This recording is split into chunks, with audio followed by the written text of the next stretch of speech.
নমস্কার, 7 নিউজ নেটওয়ার্কে আপনাদের সকলকে স্বাগত জানাচ্ছি। এই মুহূর্তে আমরা দাঁড়িয়ে রয়েছি উত্তর শহরতলির সবচাইতে গুরুত্বপূর্ণ রাস্তা রাজ্য সড়ক বিটি রোডের ওপর। দীর্ঘ অবহেলার ফলে মানে নিকাশি ব্যবস্থার অবহেলার ফলে এই বিটি রোড কার্যত জলমগ্ন হয়ে গেছিল। কালকে সেই ছবি আপনারা দেখেছেন। আজকে দেখুন সেই জলমগ্নতার কারণে বিটি রোডের জায়গায় জায়গায় কিরকম মরণ ফাঁদ তৈরি হয়েছে। শ্যামলবাবুকে আমি দেখাতে বলবো যে বিটি রোডের জায়গায় জায়গায় কেমন মরণ ফাঁদ তৈরি হয়েছে। এবং আপনারা জানেন যে বিটি রোডের বিশাল একটা অংশ জুড়ে কিন্তু রাত্রে আলো জ্বলে না, যার ফলে এই মরণ ফাঁদে যদি কোনো গাড়ি পড়ে যায় তার কি পরিস্থিতি হতে পারে সেটা আপনারা কিন্তু অনুমান করতে পারছেন। শুধু এই একটা জায়গায় নয়, এরকম সমস্ত জায়গায় সমস্ত বিটি রোড জুড়ে খড়দা, সোদপুর, আগরপাড়া, বিভিন্ন অঞ্চল যেখানে জল দাঁড়িয়ে যায় বিটি রোডের ওপরে, সেই অঞ্চলে কিন্তু ঠিক এই ছবিটাই আমাদের চোখে পড়ছে। অর্থাৎ বিটি রোডের ওপরে বড় বড় গর্ত।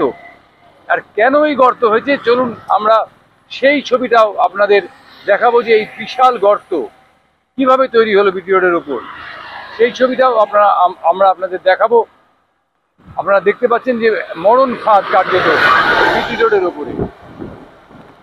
সেই ছবিটা আপনারা সরাসরি দেখছেন যে কার্যত মরণ ফাঁদ বিটি রোডের ওপরে তৈরি হচ্ছে। এটা একটা মাত্র নয়, এরকম বেশ কয়েক জায়গায় যেখানে যেখানে জল দাঁড়ায়, অর্থাৎ বড়নগর, কামারহাটি, সোদপুর, এই সমস্ত জায়গায় এই মরণ ফাঁদের ফলে যে কোনো মুহূর্তে কিন্তু দুর্ঘটনা ঘটতে পারে। আপনারা সেই ছবিটা দেখছেন। আপনারা দেখতে পাচ্ছেন যে বিটি রোড কিন্তু এখনো সম্পূর্ণভাবে জলমুক্ত হয়ে যায়নি।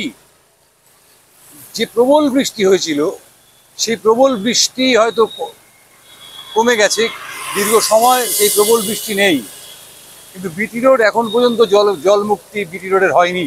এবং সেই জমা জলে আপনাদের যে জিনিস দেখাচ্ছিলাম, যে শ্যামলবাবুকে আমি দেখাতে বলবো, ডান দিকে আবারও কিন্তু সেই একই ধরনের দেখুন খাত তৈরি হয়েছে, একের পর এক খাত তৈরি হয়েছে।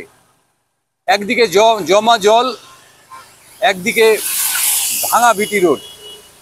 যে কোনো মুহূর্তে বড় দুর্ঘটনার সাক্ষী থাকতে পারে কিন্তু আমাদের এই উত্তর শহরতলি। যে কোনো মুহূর্তে এই উত্তর শহরতলি একটা বড় দুর্ঘটনার সাক্ষী থাকতে পারে, কারণ এই জল দিয়ে বেশিরভাগ গাড়ি যেতে চাইছে না, তারা ডান দিক চাপতে চাইছে। সেই ডান দিকে কিন্তু বড় বড় গর্ত। এবার ঠিক কী কারণে বিটি রোডের জল এখনো পর্যন্ত কমেনি, এবং বিটি রোডের জল না কমা মানে আমরা একটু পাড়ায় ঢুকবো, আপনার সেই পাড়ার ভেতরে দিয়ে আমরা গিয়ে আপনাদের দেখাবো। আমরা দীর্ঘ প্রায় 3 বছর ধরে বারংবার আপনাদেরকে যে কথাটা জানিয়ে এসেছি, যে বিটি রোডের ধারে যে পিডব্লিউডি অত্যাধুনিক নিকাশি নালা তৈরি করে দিয়েছিল, সেই নিকাশি নালা কার্যত পানিহাটি পৌরসভার ফেলা বর্জ্যে আবর্জনায় ঢেকে গেছে। আপনারা দেখতে পাচ্ছেন যে শতাব্দী প্রাচীন পানিহাটি স্পোর্টিং ক্লাব, সেই পানিহাটি স্পোর্টিং ক্লাবের সামনে কি পরিস্থিতি। এবং এই পরিস্থিতির ফলে, এই আবর্জনা জমে থাকার ফলে কিন্তু যে ওই যে আপনারা দেখতে পাচ্ছেন দূরে উঁচু ড্রেন, সেই ড্রেনে যে ময়লা ফেলার যে ব্যবস্থা, বা ময়লা ফেলা বলবো না, যে জল যাওয়ার যে ব্যবস্থা, সেই ব্যবস্থা সম্পূর্ণ বিপর্যস্ত। অর্থাৎ যে ড্রেন দিয়ে একদিকে বাগজোলা খাল এবং একদিকে খড়দা খালে জল যাওয়ার কথা, সেই ড্রেনগুলো গত 4 বছরের মধ্যে পরিষ্কার হয়নি। এবছর পরিষ্কার হওয়ার কথা থাকলেও কাজ শুরু হতে না হতেই বর্ষা এসে যায়, এবং কাজ কতটা হয়েছে সেটা পানিহাটির অধিবাসীরা আমাদের থেকে ভালো জানেন। কিন্তু শুধুমাত্র এই ড্রেন পরিষ্কার না করার জন্য পানিহাটির প্রায় 35টি ওয়ার্ডের মধ্যে সমস্ত ওয়ার্ডগুলো আজকে কিন্তু জলমগ্ন। আপনারা দেখতে পাচ্ছেন সেই ছবি, যে কিভাবে এখনো পর্যন্ত বিটি রোডের 3rd লেন ডুবে রয়েছে এবং অলিতে গলিতে জল। আমরা পাড়ার ভেতরে কতবার দেখাবো ছবি বলুন আপনাদের। আজকে এইচবি টাউন, আজকে শ্যামাশ্রী পল্লী, আজকে 29 নম্বর ওয়ার্ড, আজকে 27 নম্বর ওয়ার্ড, আজকে 25 নম্বর ওয়ার্ড, আমরা পানিহাটি পৌরসভার কথা বলছি। কারণ সবচাইতে জলে এফেক্টেড পানিহাটি পৌরসভা। সেই ছবিটা কেন, সেটা আমরা আপনাদের বারংবার দেখিয়েছি যে বড় বড় দোকান সেগুলো সমস্ত ফুটের ওপর তৈরি হয়ে গেছে, ফুটের ওপর আপনার জবরদখল হয়ে গেছে, এবং তার সঙ্গে যে ড্রেন পরিষ্কার করার যে ব্যবস্থাটা, সেই ব্যবস্থাটার কোনো রকম, দেখুন এইখানে আমরা একটা জায়গা দেখতে পাচ্ছি যেখান থেকে বিটি রোডের জল বা জমা জল ড্রেনের মধ্যে যাওয়ার কথা, কিন্তু আপনারা দেখতে পাচ্ছেন যে জল কোনোভাবেই কিন্তু নড়াচড়া করছে না। অর্থাৎ বিটি রোডের যে ড্রেন দিয়ে জল একদিকে চলে যাওয়ার কথা খর্দা খালে এবং একদিকে চলে যাওয়ার কথা বাগজোলা খালে, সেই ড্রেন যে ভরপুর হয়ে রয়েছে, ভরাট হয়ে রয়েছে, তার প্রমাণ কিন্তু আপনারা পাচ্ছেন এইখানটাতে।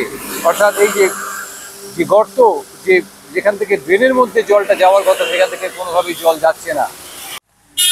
এবং যেটা আরও ভয়াবহ, যে বিটি রোডের যে প্যারালাল রাস্তা নীলগঞ্জ রোড, সেই নীলগঞ্জ রোড কার্যত এখন চাঁদের পাহাড়ের মতন চেহারা ধারণ করেছে। যে একটা গাড়ি বিটি রোডের যে জমা জল বা বিটি রোডের যে দুরবস্থা, সে যদি মনে করে যে প্যারালাল রাস্তা দিয়ে বেরোবে, তাহলে তাকে এই পরিস্থিতির মধ্যে পড়তে হবে, যে পরিস্থিতিটা এই মুহূর্তে শ্যামলবাবু আপনাদের দেখাচ্ছেন। অর্থাৎ কার্যত চাঁদের পাহাড়ের চেহারা নিয়েছে এখানে। মানে গাড়ি যে কোনো মুহূর্তে দুর্ঘটনা ঘটতে পারে। আপনারা বুঝতে পারছেন, আমরা গাড়িতে মানে চালু অবস্থায় যাচ্ছি, ঠিক এই পরিস্থিতি হয়ে রয়েছে নীলগঞ্জ রোডের। এবং সেই ক্ষেত্রে দাঁড়িয়েও বলবো যে দীর্ঘসূত্রিতা, প্রশাসনের যে দীর্ঘসূত্রিতা হচ্ছে, হবে, করব, এটা ঠিক কবে মিটবে, তার জন্যই বোধহয় পানিহাটিবাসী অপেক্ষা করে আছে। আপনারা দেখছেন যে নীলগঞ্জ রোডের কি পরিস্থিতি। এবং যেহেতু বিটি রোড থেকে জল নামছে না, বিটি রোডের ড্রেন ভর্তি, যেহেতু বাগজোলা খাল বা খর্দা খালে যাওয়ার কোনো উপায় নেই জলের, সে কারণে পানিহাটির এপার ওপার মিলিয়ে সমস্ত ওয়ার্ডের কার্যত এই জাস্ট যে পরিস্থিতি দেখছেন, সেই পরিস্থিতি। হ্যাঁ, রেকর্ড বৃষ্টি হয়েছে গতকাল রেকর্ড বৃষ্টি হয়েছে, কিন্তু সেই রেকর্ড বৃষ্টির জল যাতে নামানো যায়, আমাদেরকে বারংবার কিন্তু একটা গল্প শোনানো হয়েছে, অত্যাধুনিক নিকাশি ব্যবস্থা, অত্যাধুনিক সমস্ত কিছু ব্যবস্থা। সেই ব্যবস্থার কিন্তু পরিণতি এই, অর্থাৎ যে নিকাশি ব্যবস্থা সর্বত্র, যদি আমরা এখানে দুর্নীতির প্রশ্ন তুলি, যে এই যে সমস্ত নিকাশির কাজ হয়েছে, আধুনিক কাজ হয়েছে, সেই কাজগুলো কার্যত কথার কাজ হয়েছে, সেখানে আদৌ কোনো কাজ হয়নি, তাহলে কি মিথ্যে কথা বলা হবে? অর্থাৎ যেখানে জলের সমস্যা, জমা জলের সমস্যা, সেখানে রাস্তা উঁচু করে দেওয়া হয়েছে। রাস্তা উঁচু করে দেওয়াটা কিন্তু নিকাশি সমস্যার সমাধান নয়। রাস্তা উঁচু করে দেওয়াটা নিকাশি সমস্যার সমাধান হতে পারে না, যেটার প্রমাণ কিন্তু আপনারা এই মুহূর্তে পাচ্ছেন। এই সমস্ত অঞ্চলগুলো, রাস্তাগুলোও কিন্তু অনেক উঁচু করা হয়েছিল।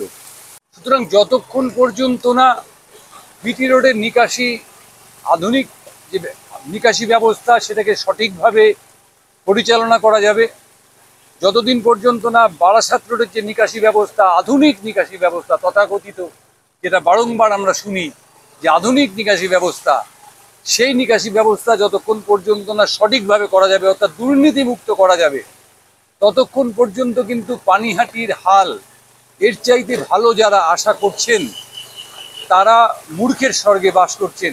হয়তো অনেক বড় বড় বাড়ি হয়েছে, ফ্ল্যাট হয়েছে, তাতে পরিস্থিতি আরও খারাপ হয়েছে। কারণ সেই 6 ইঞ্চি ড্রেন, 8 ইঞ্চি ড্রেন, সেই ড্রেনের পাশে বড় বড় বাড়ি তৈরি হয়েছে, সেখানে তার যে নিকাশি জল সেটা আরও বৃদ্ধি পেয়েছে, কিন্তু ড্রেনের যে পরিস্থিতি, সেটা নিকাশি যে ব্যবস্থা, সেই কোনোরকম ব্যবস্থার আধুনিকীকরণ হয়নি, সবটাই লোক দেখানো হয়েছে। এটা আমরা বলতে বাধ্য হচ্ছি, কারণ এই পরিস্থিতি চলতেই থাকবে যতক্ষণ পর্যন্ত না এই দুর্নীতি বন্ধ হবে, যতক্ষণ পর্যন্ত না আমাদের চোখে ঠুলি পড়ানো বন্ধ হবে। ক্যামেরায় শ্যামল পালের সঙ্গে চন্দন সেনগুপ্ত, 7 অ্যাওয়েক নিউজ, পানিহাটি। জয় হিন্দ।